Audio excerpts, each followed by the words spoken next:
I just really encourage people to take the time to learn about new people, to learn about local Wacoans who are part of Black history.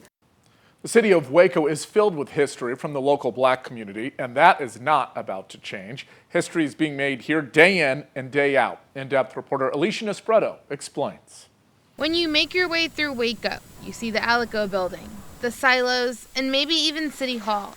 But what you don't see is the history once made on these now busy city streets. I think people think that, oh, Waco, there's not much here, but there's so much.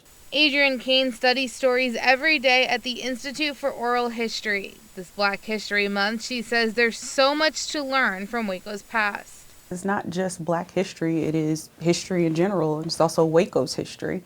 African Americans have contributed quite a bit to Waco and McLennan County, and I think it's really important that people realize and recognize that. From the once Waco-based HBCU Paul Quinn College to the Farmers Improvement Society, which helped Black farmers get equal treatment following the Civil War, Kane says Waco has many inspiring stories to share.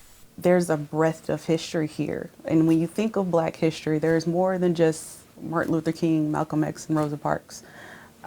Think locally. There are so many people and so many places that mean so much to the history of Waco. Locals are still making history, like McLennan County Commissioner Patricia Miller. I'm the only female, I'm the only minority, and I'm the only Democrat. So I have a lot of hats to wear. But I'm proud to be all three. After a lifelong dream to serve her community, Miller became the first African-American woman on the McLennan County Commissioner's Court in 2019. I never saw myself in elected leadership. Now she is that important representation for the Black community, not just in Waco, across the state. Of the 1,016 county commissioners statewide, just 32 are African-American, only 5 of whom are women.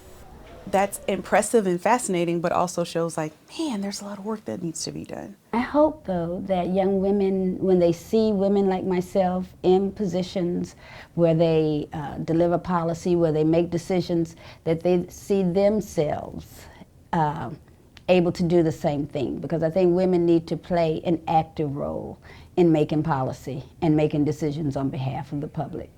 Miller says representation in history matters because it shows future generations they can also make an impact. If they were voting and fighting for housing, job equity, quality education, if these are issues that are still prevalent in your community, then it's on you now. Because anyone and everyone can make a positive change in their communities. In Waco, Alicia Nespreto, 25 News. Now, Baylor's Institute for Oral History is actually hosting a Black History Walk this upcoming weekend. You can sign up for that on the article over at kxxv.com or on the 25 News app.